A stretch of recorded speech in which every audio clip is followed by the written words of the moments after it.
visai neseniai Instagramas paskelbė 10 populiariausių vietų pasaulyje, kuriuose tie instagramininkai fotografuojasi ir kelia nuotraukas.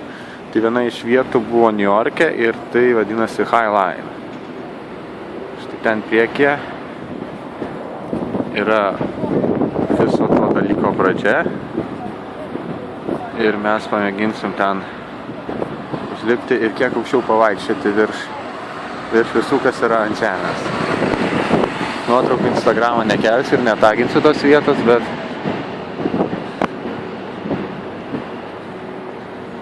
bus galima parodyti kažką.